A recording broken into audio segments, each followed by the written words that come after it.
Citibank is the worst. They're definitely not backing down, and they want $10 a month unless you do one of these other things. Some people are saying you should just move your money to a credit union, which is great. Not everybody qualifies for that, and there may be costs for that, but it's something to consider. However, I still think we should let the big banks know that this just isn't right. They're basically imposing a wealth test. They used to say they like having us little customers put our whatever money in, and they get to use our money until we spend it, and it all adds up to their making enough profit. Now they just don't find the small customer profitable enough. I think we should let the big banks know that this just isn't right. Well, that's going to start. And, one of the things you can do, too, Lisa, is look for these small community banks where you live. They have maybe 1 to 3 branch offices. They're small. They're easy to find. It's like community bank of whatever city you're in. And generally, those banks have been started by individual investors who care about their community. Most of them are little business owners. And, they banded together and they formed this bank years ago. And, you're protected, I think, up until $250,000 by the FDIC because it's a bank, a chartered bank. But you might want to consider that, too. And you seem to get better personal service as well than you probably won't get with the bigger boys. They react. They know you by first name. They're quick on loans. Might be worthwhile for you to check into that. Let's go next to Ben, truck driving in Oklahoma City. Good morning, Ben. Hey, George. I have to tell you, it is an absolute pleasure to be able to speak to you. Well, thanks. I have a question. Something I've been studying for a while. Anyway, I'm sorry. I was trying to get quick, but I have been looking at December 21st, 2012 for a long time, and I was wondering if, in your personal opinion, whether it be possibly the return of the Anunnaki or a polar shift or whatever, what location, if any location anywhere on Earth, do you think is going to be the most interesting to be at on that day? Well, now that's an interesting question, Ben. I honestly don't know what location will be the best to be. I would guess I will be probably in St. Louis, in the cave, doing my Friday night show with a number of people scattered around the country doing the 12-12-12 show with me and then the 12-21 show.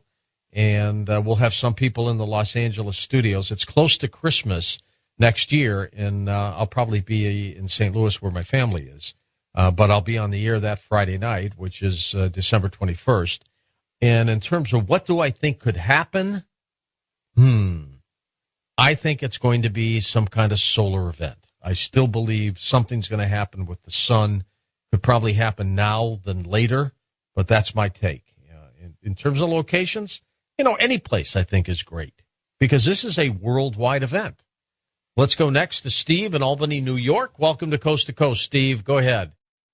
Hey, thanks for listening. I mean, for having me. I've talked to you before. Okay. You there? Hey, yeah, somebody just... No, you can't don't put me on hold, Stephen. No, I'm not... I just had somebody punch my taxis. I went by him. What? So he punched my cab. Anyway. Low lives. Yeah, I know. I've been listed as deceased by my bank. You wanted to talk to somebody who's dead? They killed you? What happened? I don't know. I called up to send money from one account to another, and they told me they can't do it because I'm listed as deceased. Oh, my gosh. They didn't explain how that happened? Nope. I went to their reporting company, and they said they can't explain it. Oh, my gosh. Now, can you go back to the bank, show your ID, and get everything opened up again? Okay. I used to be in the Navy, remember? Yeah, I remember. Okay. And the problem is that the bank that I opened up the account from is, can I mention the bank? You don't want me to mention the bank, do you? Well, does it matter? If it matters to the story, go ahead. If not, don't worry about that. I Navy Federal Credit Union, right? So I opened the account up in Naples, right? Italy, okay, worldwide, everywhere. The nearest bank to me is like 25 miles, 30 miles away, so it's not easy for me to go up to the bank because it's going to cost me about $25, $30 just to go up there. Sure. And gas, okay? So what's going to happen, what happens is they said they'll mail me the forms. This gets bizarre because, okay, they won't take my word over the phone, and I can't say, hey, look, I'll go to the VA hospital and get checked out, okay, because they won't accept the hospital. I have to send paperwork in. Now, paperwork, they don't see me as ambiguous as making a phone call. Amazing. Okay? Now, think of the peripherals involved in this, all the exponential stuff. Okay, if they get back to the VA that cancels my pension, then that's a problem, okay? Oh, and sure. Then, okay, and then they may cancel my pension because the check will go back to them, and they'll say, well, he's deceased, okay? Then, on top of that, all the payments that I make through the bank will be canceled, okay? So it goes on, and then I have to explain to all these people, I am not dead.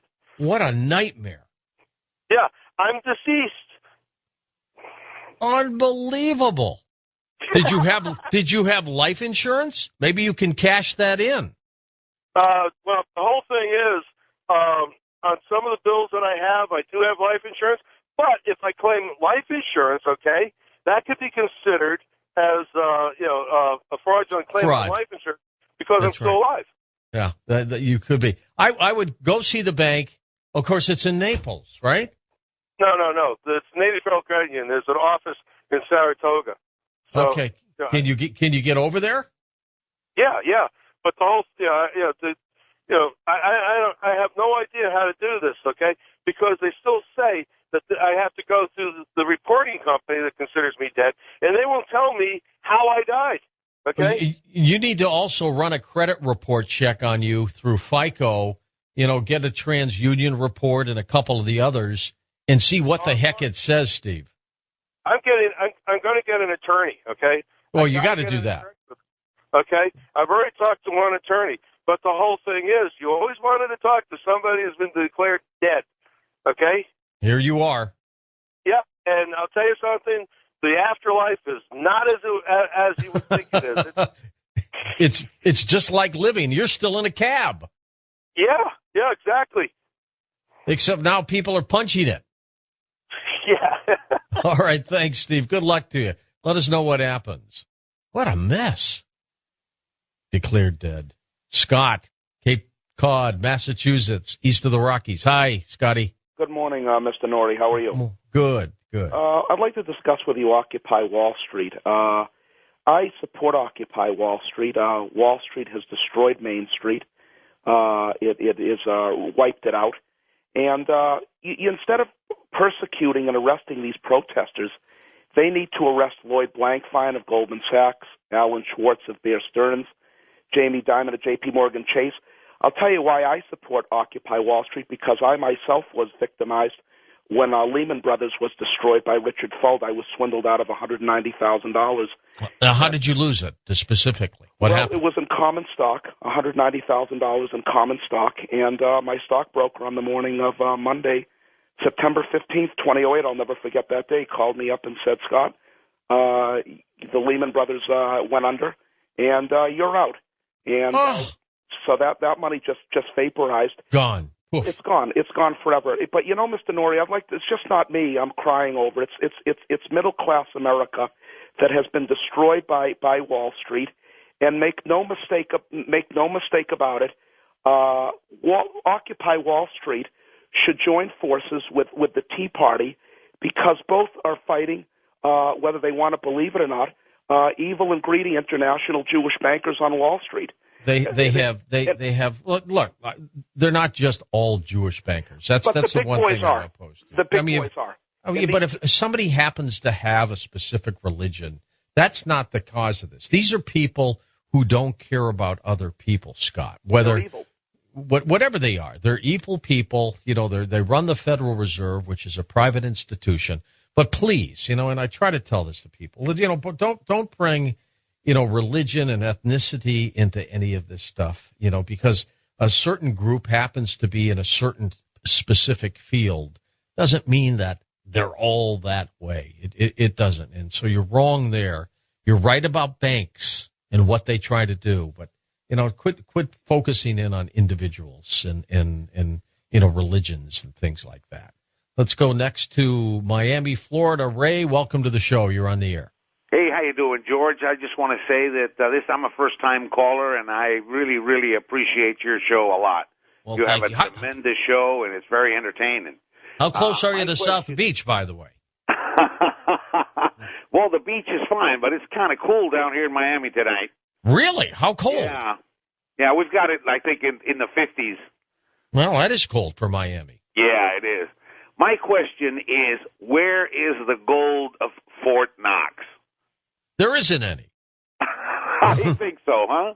I'm not sure there ever was. I think that we are just living on just faith alone, faith on the dollar. Because I don't think this country has any gold in Fort Knox at all to back up anything. One of our guests, Craig Hewlett, Ray, tells us that he has seen armed guards at Fort Knox, but they don't have any bullets in their guns. I don't doubt it. No ammo. Now, if you don't have ammo in a gun, then that tells me there's nothing to guard and protect.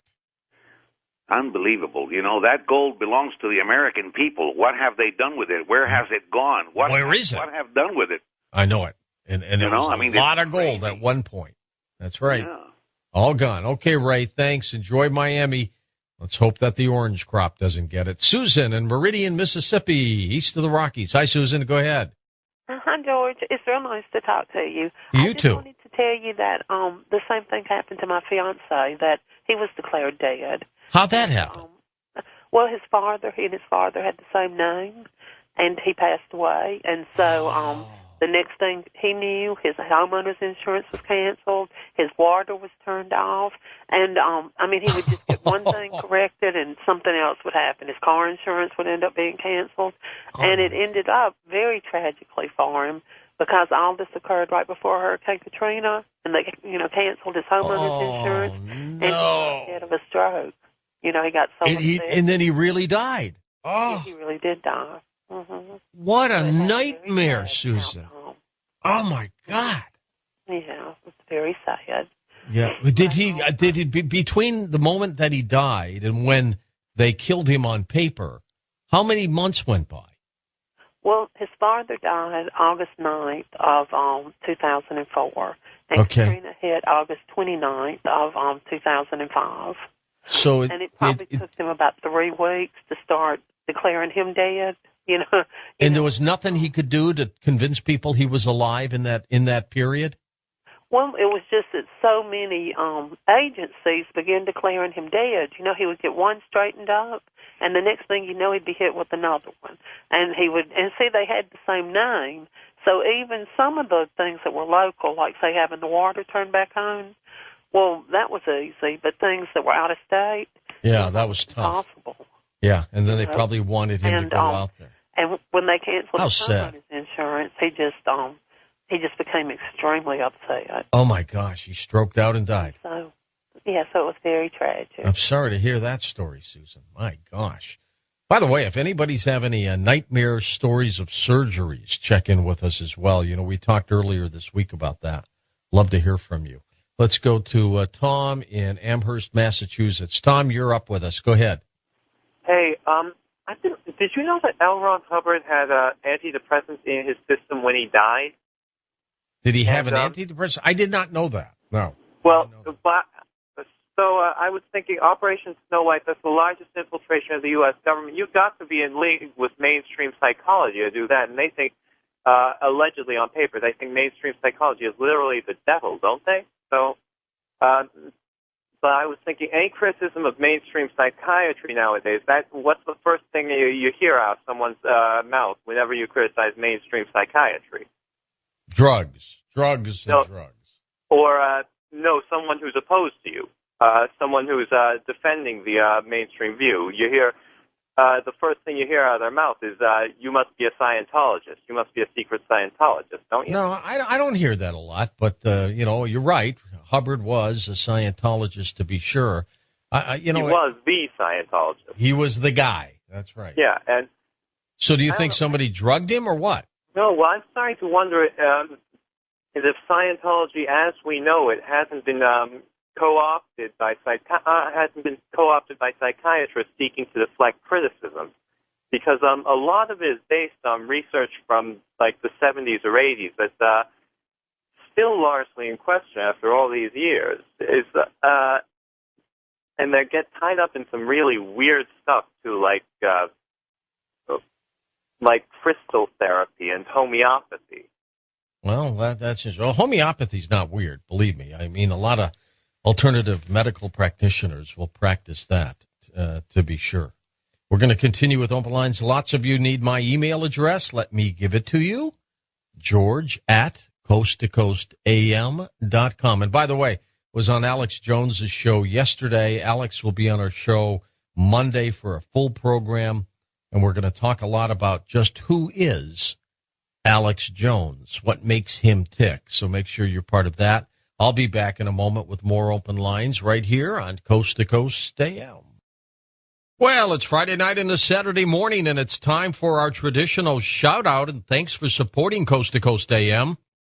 Those of you listening to your favorite radio stations across North America, 559 strong, thank you so much. Coast Insiders, thanks for being part of the club. XM Talk 168. And how about the various chat room and groups? We've got Into Infinity, Imaginative Worlds, Fantastic Forum 2. Hello to all of you. The National Radio Club, Sorcery IRC, those who follow us on Facebook and Twitter, and the MySpace groups, the Northern Kentucky Paranormal Group 2. How about the SoCal UFO Meetup Group and our buddies at the Hollywood Ghost Hunters, and Greg the Cook in St. Louis? Thanks for supporting Coast to Coast AM.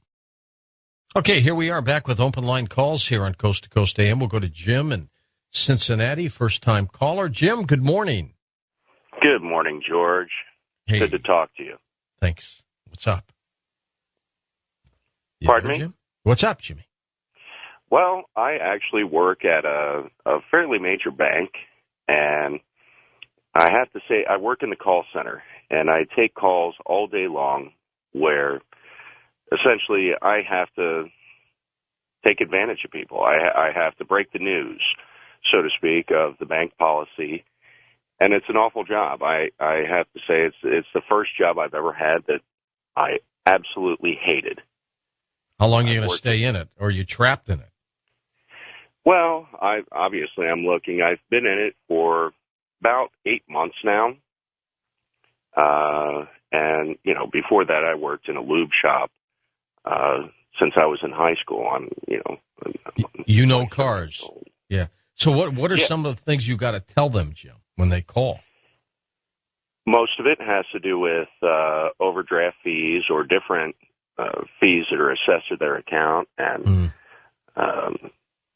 you have people in tears because they can't pay rent, or there are things that the branches hadn't told them about their account that causes fees. And it's just call after call of hearing stories like this where people are, they could lose their apartment, they could lose their car.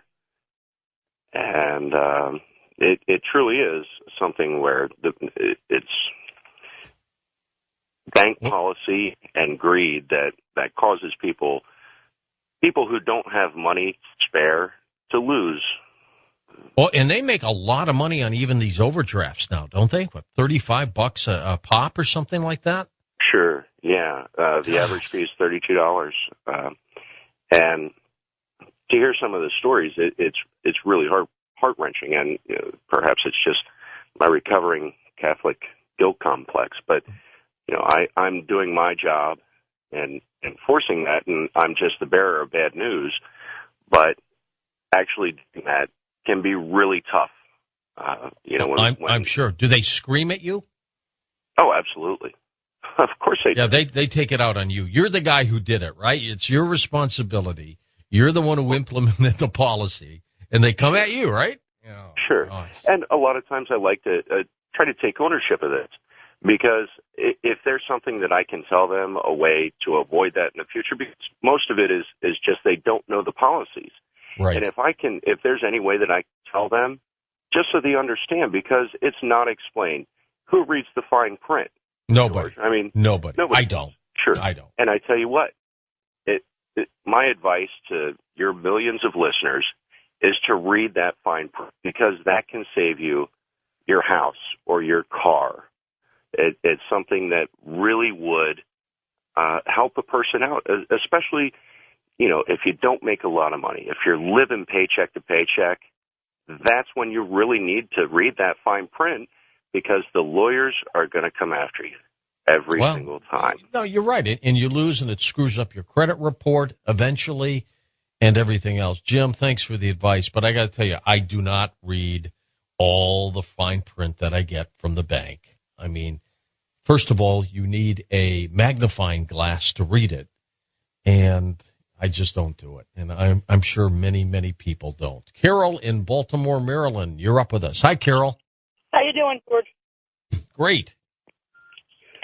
Well, my roommate has been after me for about the past 10 years to call you and tell you this story.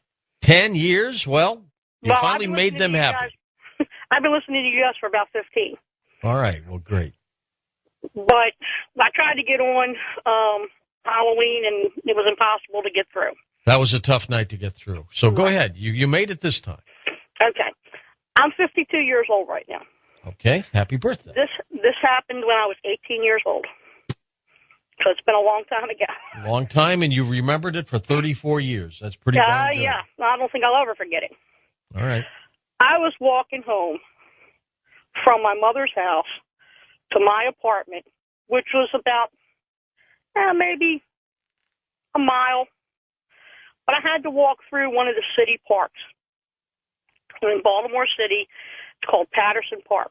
Okay. And as you walk up the road to go into the park, they have an old Chinese pagoda that was given to the city of Baltimore from somewhere in China. It sits up on top of the hill. I'm walking up the road, and it's a little paved road that just winds its way through the park from one end of the park to the other. Okay. And I'm walking up the road, and I keep hearing this noise behind me. It sounds like nails on the concrete. Well, like a dog or something, somebody walking their dog. So I kept looking over my shoulder. I don't see anything. So I'm walking a little further, and I start to hear this other noise behind me. It sounds like something, growling. I kept looking over my shoulder, nothing. So I'm walking, and I'm looking for somewhere to go, because now the noise keeps getting louder, and it keeps getting closer. But every time I look over my shoulder, there's nothing there. Now I'm starting to get spooked. It's dark. It's close to midnight. Yeah, it's a little edgy, isn't it? Yeah. I'm looking, nothing.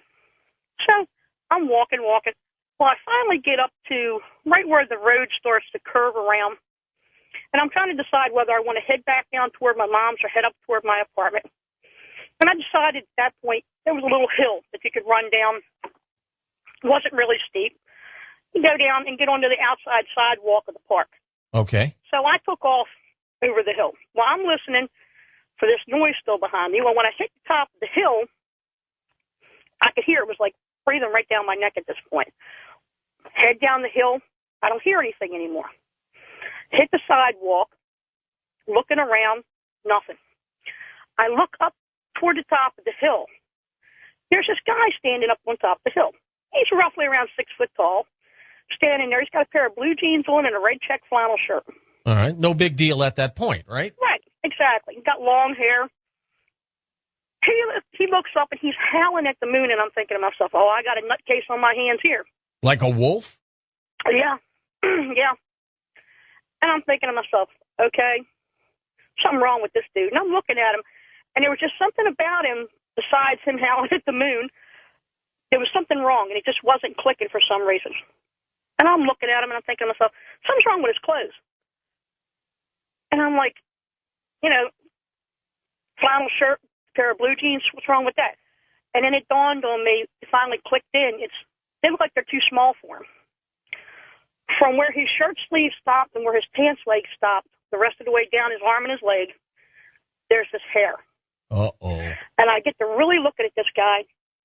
He brings his head down out of this howl, and I'm looking dead up at his face, and it's covered with hair. Not just a beard.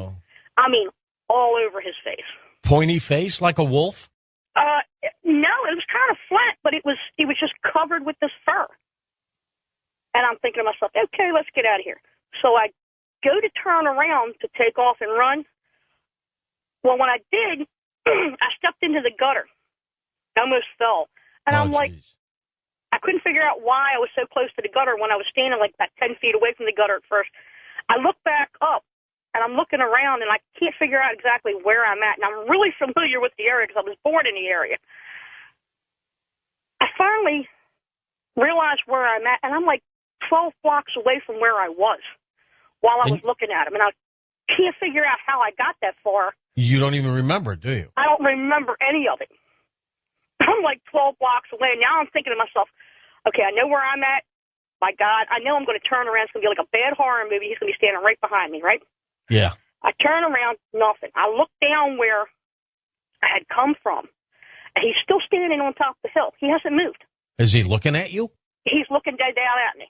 And I'm like, oh, man, I got to get out of here. So I take off, and I run across the street. There's a little ice cream parlor over there. It closes around midnight. And I know the guy that owns the place. So I walked over, and I banged on the door. He says, hey, I'm closed. I said, I know, but somebody's following me. And so you got this look of panic on your face, I bet. Right. He lets me in, locks the door behind me, and he says to me, what's going on? And I told him. Now he's looking at me like I'm nuts. So his friend that's behind the counter says to him, you don't come from around here. This guy's been around here for years. He's been in the newspaper. He's been on TV. There's been reports for I don't know how long. You know, I've been trying to tell him about this, and he doesn't believe me. So now he's got somebody else telling him. Well, he looks at me. He says, do you want to ride home? I says, yeah. So they gave me a lift home about 5 or 6 blocks more away. I don't know whatever happened. I never did go back in the park after dark. Did this guy say what the write-up was? I mean, what did they call this guy? The Wolf Man or what? They used to call him the werewolf of Patterson Park. Absolutely, and he's still out there doing his thing. That's a great story, Carol. Tom's back in the L.A. studios. He's got a text for us. What do you have, Tommy? Hey, George, we've notified the mayor. We're expecting you back, so you know. I will be on the way back shortly. Excellent. Only for a short time, couple weeks. Then I'm coming right back to Thanksgiving for Thanksgiving and Christmas in St. Louis. Well, better than nothing. Short weeks. Hey, Dave from Wisconsin says, love the show, George. I always wanted to ask you what you would be doing for a living if you weren't a talk show host. I've said publicly I probably would want to run for political office. I just have always wanted to get into office and try to deliver the truth to people, like we do on this radio show. But I think a refreshing politician who simply tells people the way it is, lays it out there, and then tries to implement policy that helps people. That's what I would do. I was thinking about this, and for some reason I see you as a chef or an insurance salesman. Thanks. What's wrong with that? I've gone from a talk show host to a chef? You're supposed to be thinking about if you weren't a talk show host. I see you as a shoe salesman, so there you go. See you later. Next, William, truck driving, nothing wrong with selling shoes. I did that for a living going through college. Hey, William, go ahead. Indiana. Hey, good morning. Hey, morning. A couple things. This whole thing with the economy and everything, you got to remember back, was it 06, late 06, when the government changed the bankruptcy laws, then the year later, the economy tanked. You know how that happened? Right. Okay. Now, moving up to today, I'm trying to find a picture here of, how I'm seeing things happen, because you always say you have this sense of something going on. Yep. Okay. Well, Israel right now is very itchy with Iran and Syria. You see that? Sure. No question. They got that big test coming up next on the 9th to shut down everybody's network to run that emergency test. That's coming. Okay. All right. So, they got these things going on now, and then all this stuff with the Wall Street movements and everything. And where's our military right now? Spread out all over the world. Something's coming soon. I really feel it. I hope it's not a war, but that's what I'm thinking in my gut. Seriously. Well, William, and you are right. I have felt something for some time. I still don't know exactly what it is, but it is an uneasy feeling. I mean, this is not euphoric. by any means. I mean, I just have that feeling. Let's go next to whose turn? It's Rick in Orland, California. Hey, Rick, welcome to the show. Good evening, sir. How are you doing tonight? Oh, fine, Rick. Thank you. Good. In light of the last couple of guests that you had on, I got to thinking about something that I saw. I'm sorry. Take care of that cough. Take care of. Are you a smoker? Yeah. All right. Slow down on those things. But go ahead. I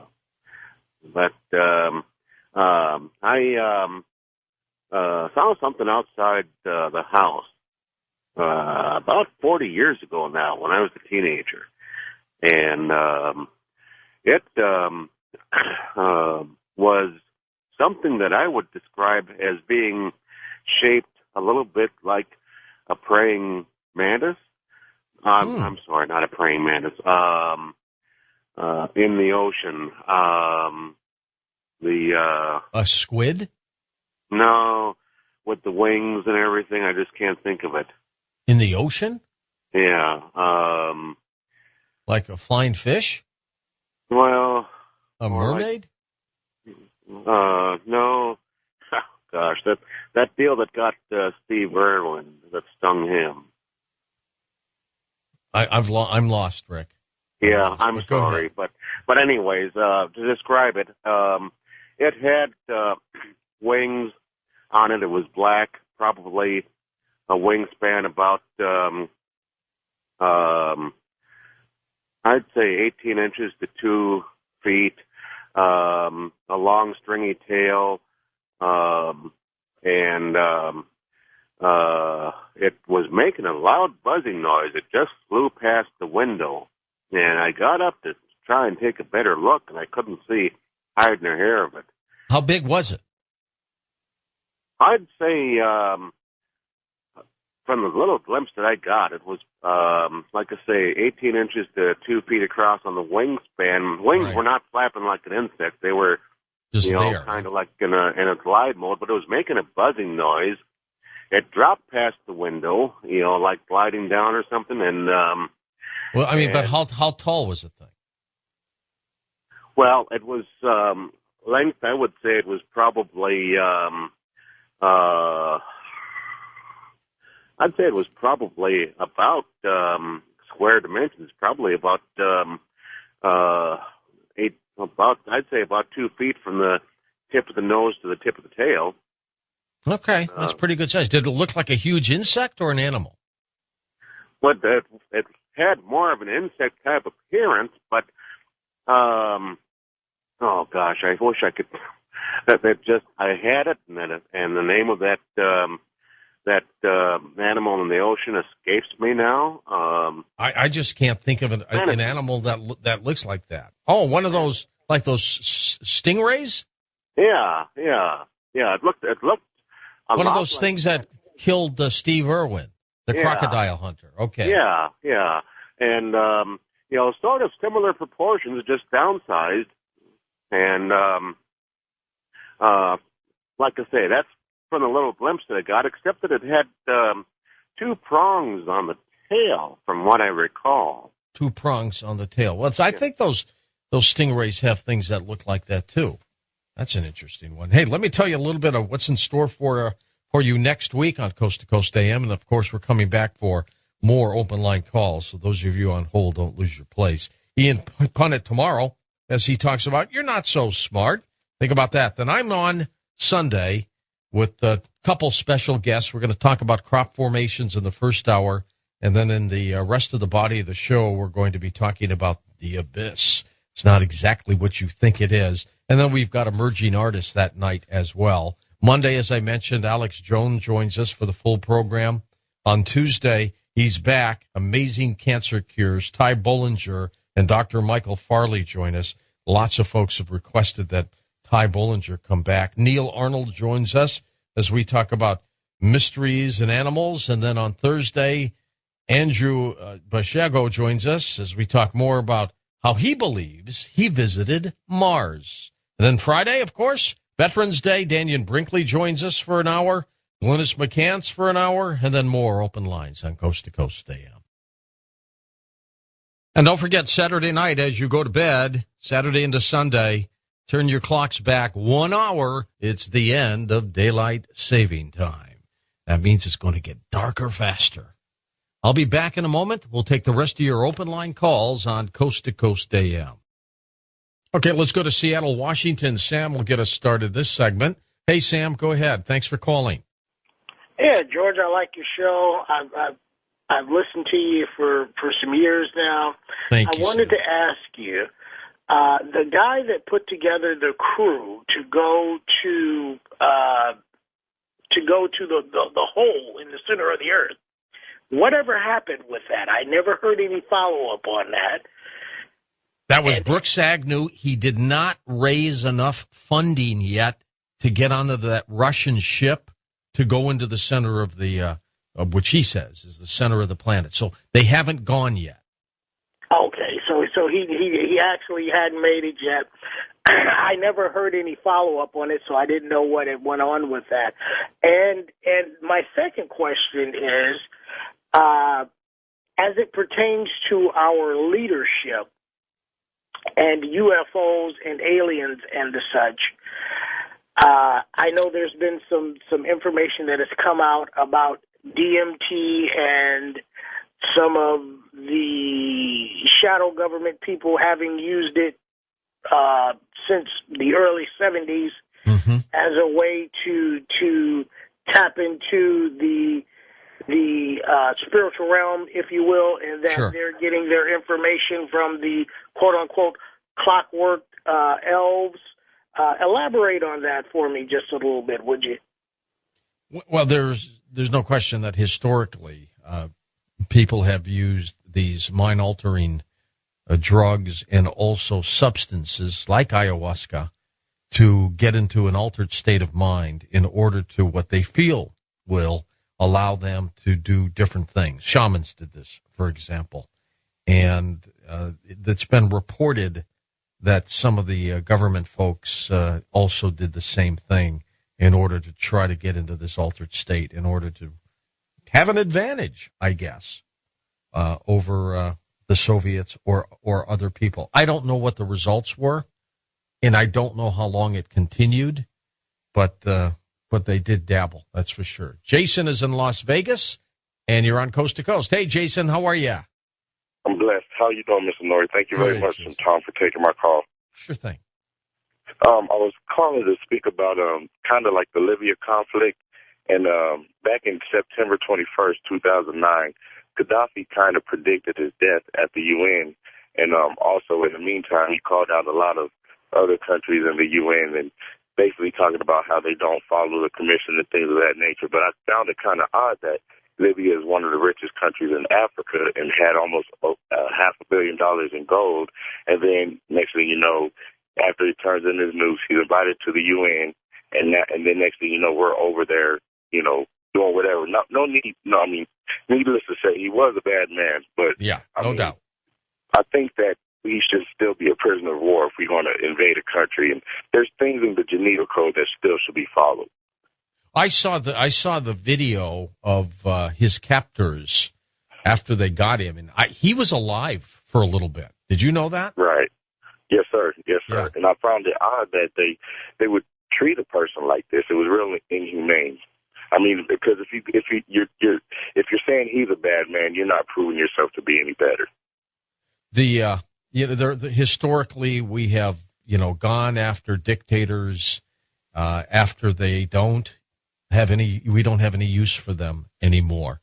I was watching on the History Channel today a show on the drug lord Pablo Escobar.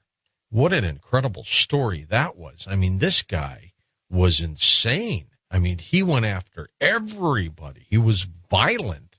And finally, he was taken out. And we had a lot to do with that, too. Let's go to Mike in Livermore, California. It's got to be the same Mike, the Oakland Raiders fan. Hi, Michael. Well, must be, George. How are you doing? It's got to be. It's got to be. It's got to be. How's your Lions doing? My Lions are doing well. They are 6-2. Not bad. Yeah, I know. They lost to the 49ers and very much disappointed me. But I think we may be seeing them play the eventually. That's going to happen. And you of course, will root for the regular Lions. season, and I think postseason maybe. But one of the reasons I was calling, I made a prediction on Ian's show last year for the end of the year predict next year. All right. What was that prediction? Okay, it was a 3-part prediction, and unfortunately, because of time limits, I came up on the commercial at the end of the hour.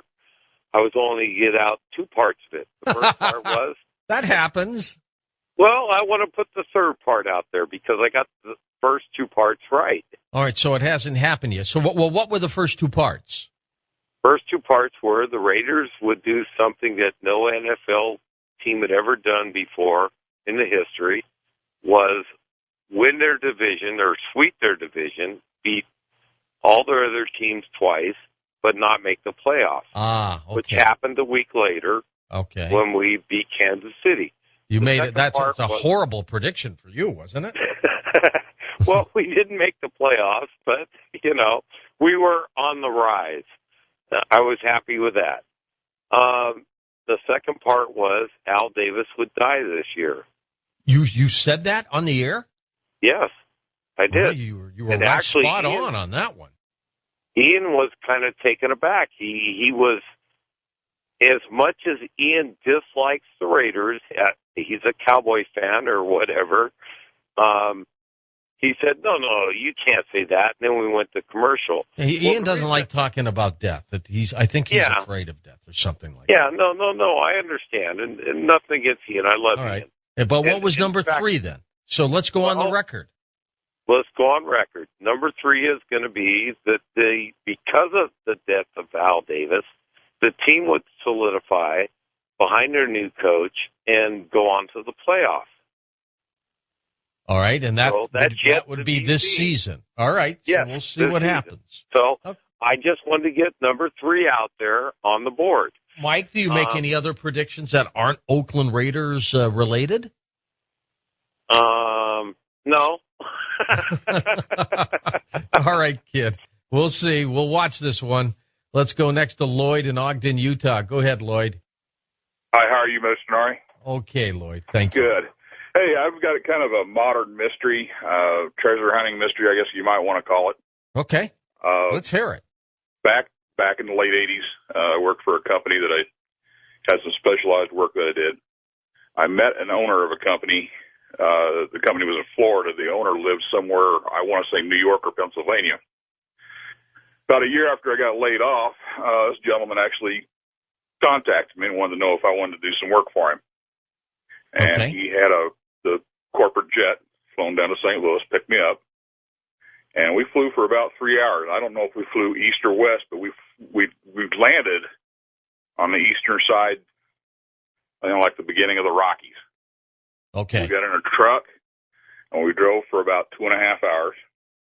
We ended up pulling off the main road onto a gravel road, drove for a little while longer, and we come up to what was, I don't want to call them caves. They were like railroad tunnels. But these things were sealed off with concrete in the front, and he had a great big generator building in front. Okay. Went inside the tunnels to do the work. There's 2 other gentlemen with me. And in these tunnels were things that were, in today's world, highly collectible. He had some kind of there were no railroad tracks leading up to it, but there were railroad tracks inside it, so I'm going to say they were railroad tunnels. Okay. They had put in concrete floors and had knocked out some of the wall in between the 2 tunnels further down. How big were the tunnels? Did they seem like they went on forever? Well, I don't know. I never made it all the way to the back because they didn't have lighting installed all the way to the back. Okay. I made it through about 1,000 feet on each side, or a little more than that. And inside these tunnels, he had several locomotives, old antique steam locomotives. And one of the gentlemen had told me that a lot of the stuff had come from his family had owned a scrap yard or a scrapping business. And why would he keep these old locomotives in there? I don't. Yeah, he even had a complete train. It was like a 3-car. It was like a 3-car train. I don't think it was from the U.S. It may have been from like Japan or something. It looked like a big slug is what it looked like. The wheels weren't, you know how a railroad car has wheels at the front and the back? This one I can remember had wheels in like the center between the front and back. Most people like to collect those little HOs, little tiny models. This guy has the real thing. The real thing. And he also had in the center where they had knocked out between the two tunnels and put in support beams.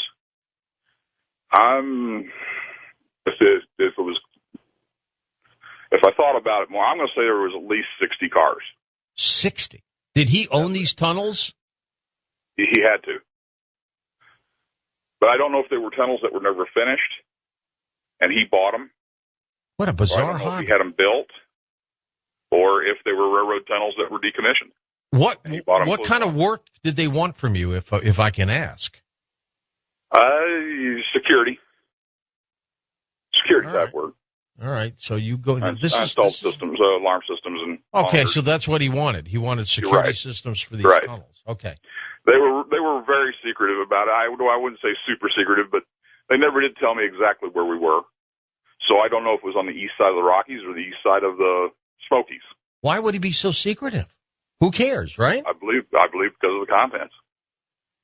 The locomotives? The cars were old. I mean, they were names that I had never heard of. It wasn't like Chryslers and Cadillacs and Chevys. These were. Do you think they were worth anything? They had to be. I would say millions of today's dollars. Each one, maybe. Yes. Well, I don't know about each one, but yeah. So that's why he was afraid someone. But you know what? And what I'm wondering is if any of your listeners may know where these tunnels are. About all I remember about it is on the road or the railroad bed that had the tracks removed. You took a bend to the right, a fairly sharp bend, and you were like on the side, the side of one part of the mountain. It went down into a ravine and then come up the other side. And you made that sharp bend, and then you seen the tunnels, but you couldn't see them unless you were right up on them. All right, that's interesting. All right, maybe somebody knows. Sounds like the movie Atlas Shrugged, doesn't it? Next up, let's go to Nelsonville, Ohio. Shane's with us east of the Rockies. Shane, go ahead. Hey, thanks for taking my call. My pleasure. I just had a couple quick comments. I heard on, I believe it was CNN a couple days ago, that due to the Greek crisis, financial, that approximately every person that pays into a 401k in the United States, they lost approximately $1,056 each person, all because of the crisis in Greece. And I find it unbelievable that because of the Greek financial crisis, people that pay out of their wage for retirement in a 401k can lose the money that they've paid in out of their own pocket. Did they mean that whatever the investments might have been, they dropped because of this? Well, they didn't say anything about investments. They just said that due to the Greek financial crisis, that everyone that pays into the 401k in the United States has lost approximately $1,056 each person. My guess on that, Shane, would be that because the markets plummeted over a couple days, that was an estimate of what your 401 value might have been. But I don't know how they would come to that number of 1,000 unless they had a starting point. So, well, see, that's what I thought was ironic, and they didn't really give any reason to why. I know they play the stock market with the 401k money, but I just found, I could understand it if it was a major stock like the NASDAQ or something here in the States collapsed. Yeah, absolutely. I know with our company 401, for example, we have the right to elect the instrument that we want to invest in, and they all went down. Everything went down. Let's go to Kathy in Memphis, Tennessee. You've got a surgical nightmare story, huh, Kath? Yes, I do. What happened? Well, your call screener says that I have an accent, and I want to set one thing straight. I do not have an accent. He's got the accent. No, everybody sounds like an American to me. But anyway, years and years ago, I had a little boy, and it was wonderful. And then after that, I ended up with a gallbladder that had to come out. And so they gave me the little brochure on the laparoscopy procedure. that showed the person playing tennis on the front. It said, in 48 hours, you can go back to your regular activities.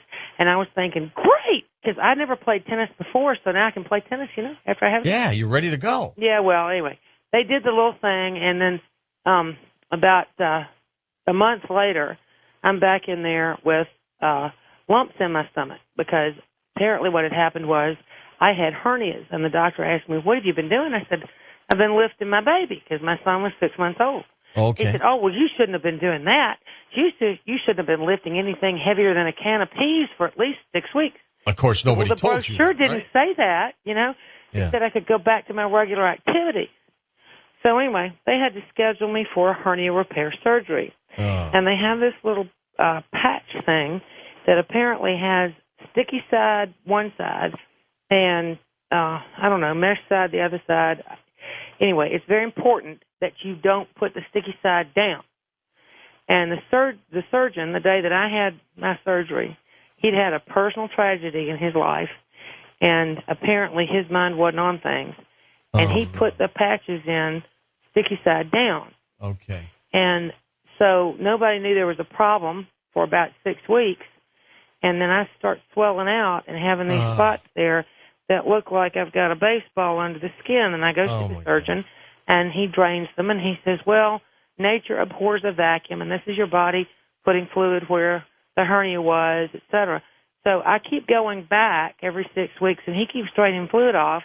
And then my fourth trip back for him to drain the fluid off, he all of a sudden looks at me, and he says, there's nothing wrong with you. And it was really, really strange because I'd been coming in every few weeks to do this. Sure. And you were still as big as a baseball? He says, there's nothing the matter with you. And he leaves the room. And in a minute, the nurse comes in, and she says, well, it's ready. It's time for you to leave. And I said, but he hadn't drained the fluid yet. She said, oh, I'm sorry. So she comes back and says, if you're not going to leave of your own free will, do we need to call security? What? Yeah. And so I go home, and my husband says, how did it go today at the doctor's office? And I just burst into tears. I didn't know what to say.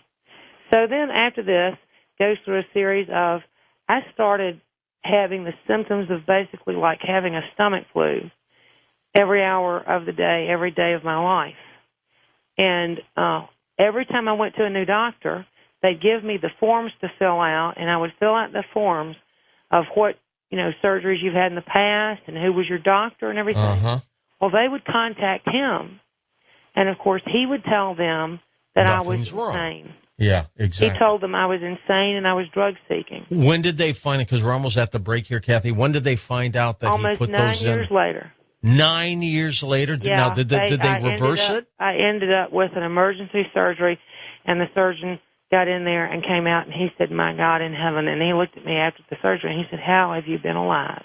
He knew right away, didn't he? He told me, he said, it's like somebody had reached in and grabbed your base of your stomach and wrapped duct tape around it and stuck it back inside of you. Oh. And he said, I have no explanation for how you have lived the past 9 years. He said, I have no way, I don't understand how you're alive. And you're okay now? Thanks be to God, yes.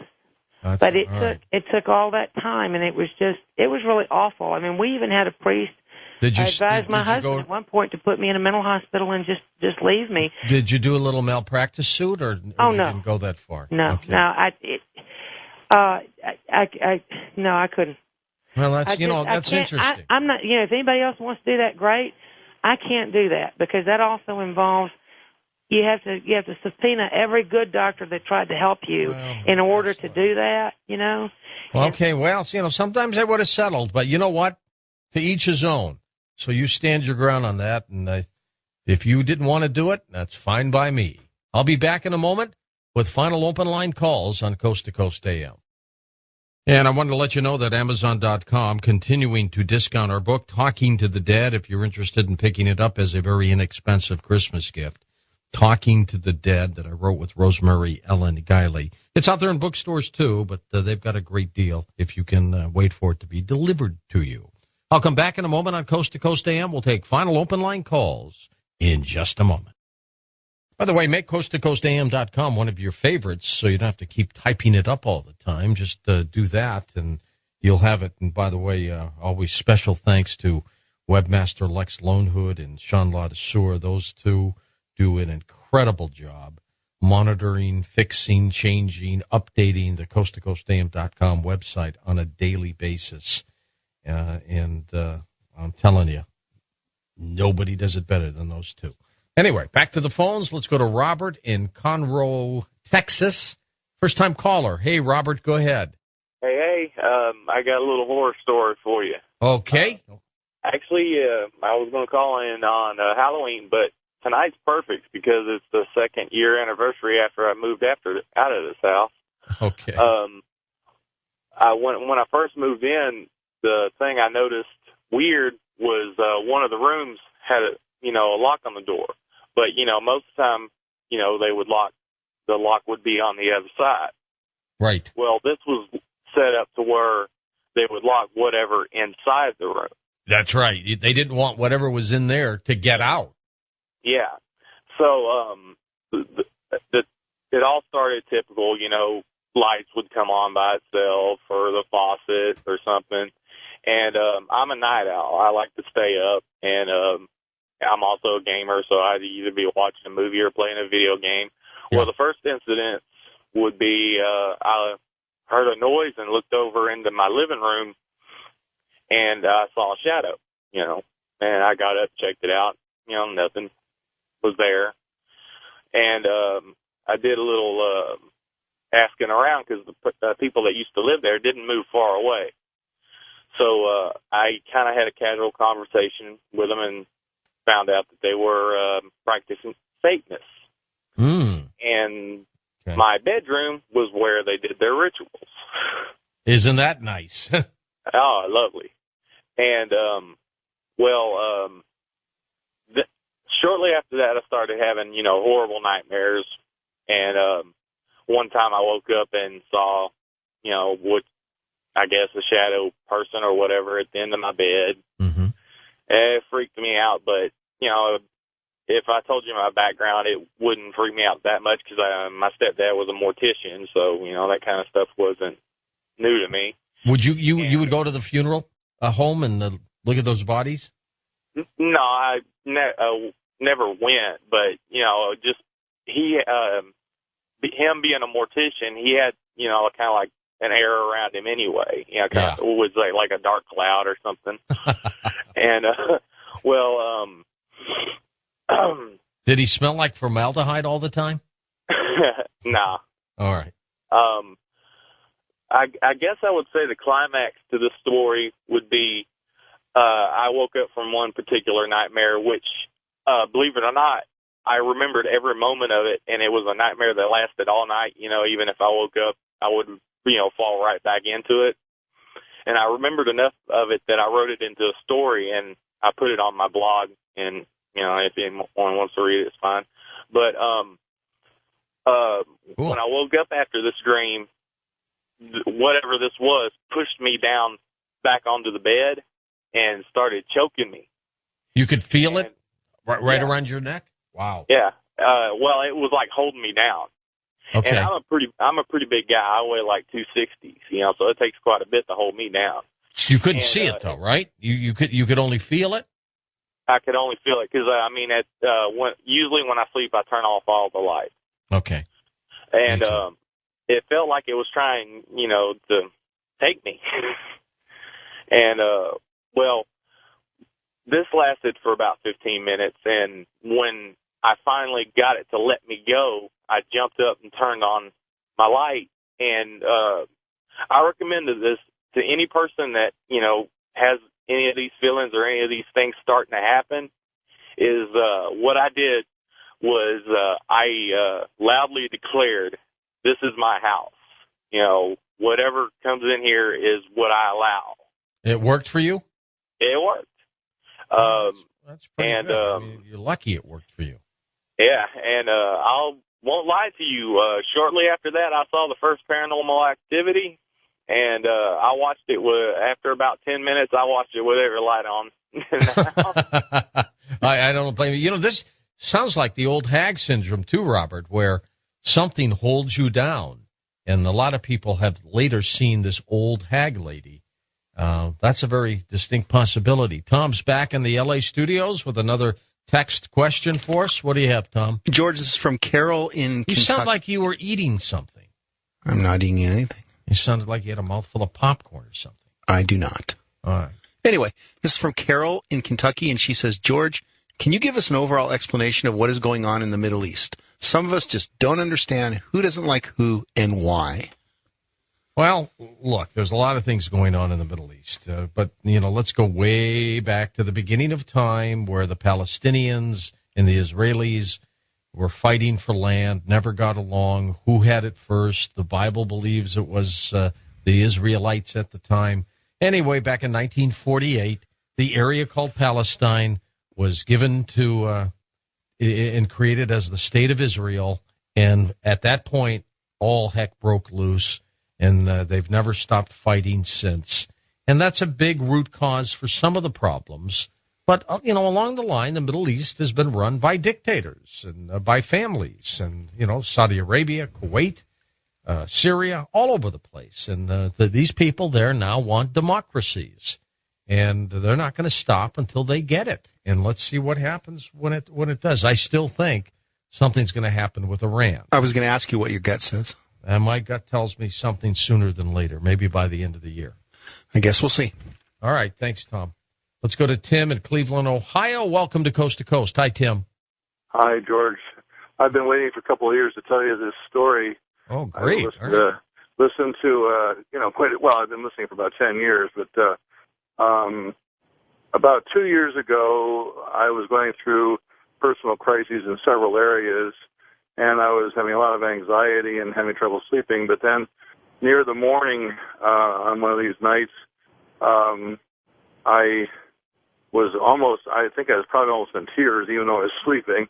And this visage, this person just appeared before me and put her hands on my cheeks on either side. Okay.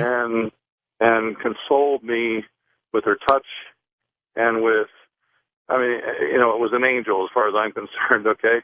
And just made me be immediately calm. And that is comforting. It was an amazing experience. The most amazing thing about it probably, though, is the fact that as this was happening, towards the end of that experience, which lasted maybe 10 or 15 seconds, and by the way, I felt the touch. It wasn't just... Yeah, it wasn't just visual, it was physical.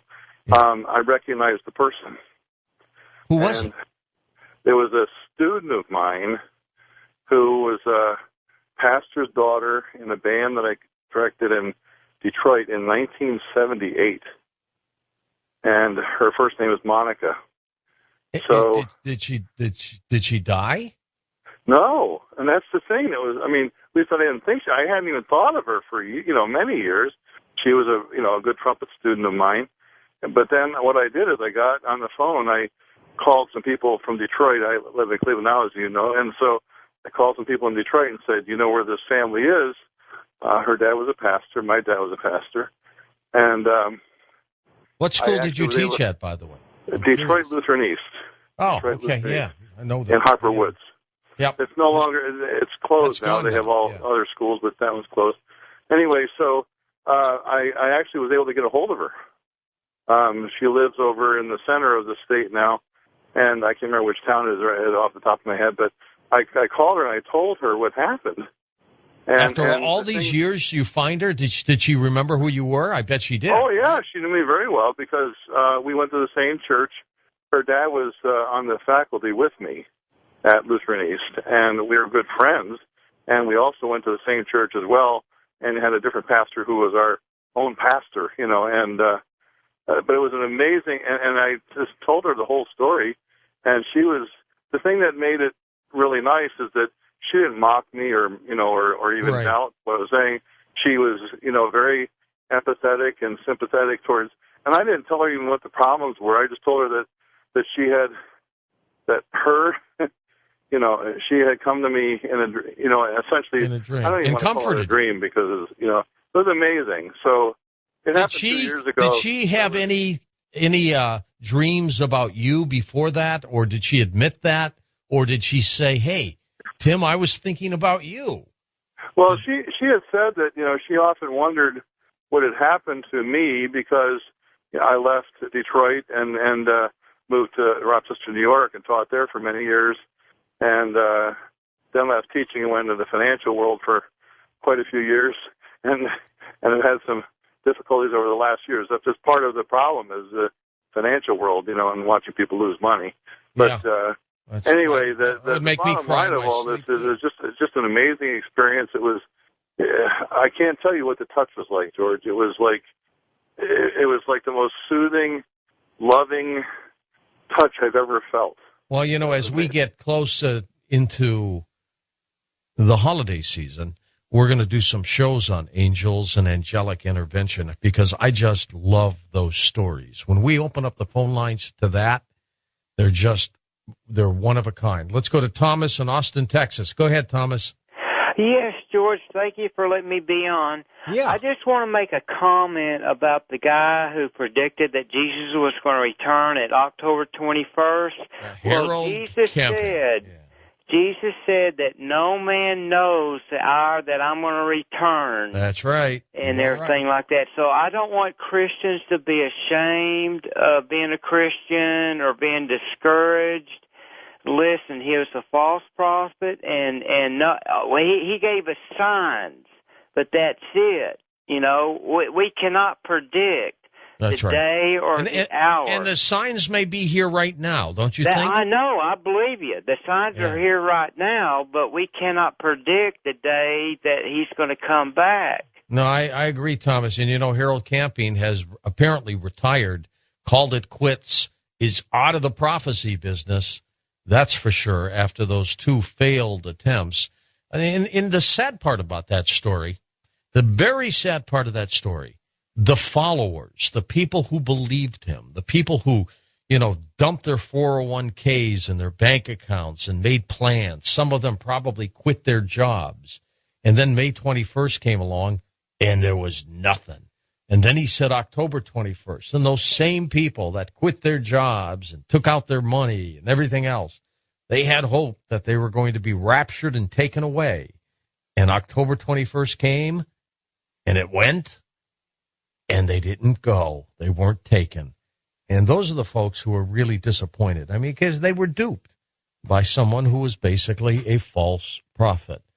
Probably a nice-intentioned guy, but a false prophet nonetheless. And that was pretty disappointing indeed. Anyways, I'm going to tell you again what's in store for us next week. Ian Punnett tomorrow on Coast to Coast as we talk about, of course, You Aren't So Smart. I'm going to be on Sunday night, first Sunday of every month. I shall be on. We will have emerging artists. Again, some great artists out there, so support them once we post their websites. Go take a look at some of the things they do. I'm going to talk about crop formations, then the abyss, which has to do with what's coming from someone who has predicted world events before. He talked about bin Laden and 9/11 years before that happened. Alex Jones joins us on Monday. Ty Bollinger back as we talk about amazing cancer cures on Tuesday. We're going to talk monsters on Wednesday. We're going to Mars on Thursday with a couple people that say they've been there. And then on Veterans Day, Daniel Brinkley joins us, followed by Glynis McCants on numbers because it is 11-11-11. And then more open lines for you right here on Coast to Coast AM. I want you to enjoy the weekend. Don't forget, daylight saving time comes to an end. Turn your clocks back 1 hour Saturday night as you go to bed into Sunday morning. And now for your listening pleasure, none other than UFO Phil.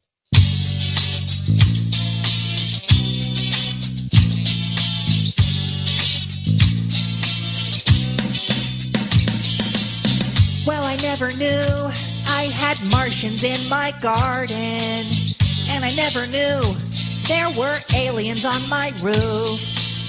I got shadow people, and they're living in my basement. Got a funny feeling Bigfoot's gonna be here soon. I was so blind before, I was so unaware. But now I swear I'm seeing Sasquatch over there. And I turned on my radio in the middle of the night, and I heard know. Now I can see the light, and I also see a ghost, 'cause I'm listening to Coast to Coast. Well, you never knew that your baby was a hybrid, but as he grew, you began to see the clues. Now you know the signs, 'cause you learned it from George Norrie. Even while you sleep, you got Martians watching you. I turned on my radio in the middle of the night, and I heard things I need to know. And I can see the light, and I also see a ghost, 'cause I'm listening to Coast to Coast. Good morning or good evening, wherever you may be, whichever world you're living in, whatever century, your voice is always welcome here on my radio. Call in with your space transmitter or your telephone. And I turned on my radio in the middle of the night, and I heard things I need to know. Now I can see the light, and I also see a ghost, 'cause I'm listening to Coast to Coast. 'Cause I'm listening to Coast to Coast. For Dan Galante, Tom Danheiser, Lisa Lyon, Lex Lonehood, Sean Ladesseur, Stephanie Smith, Ross Mitchell, George Nappy, and Punnett and Art Bell, I'm George Norrie, somewhere out there on Coast to Coast AM. We'll see you on our next edition. Until then, be safe.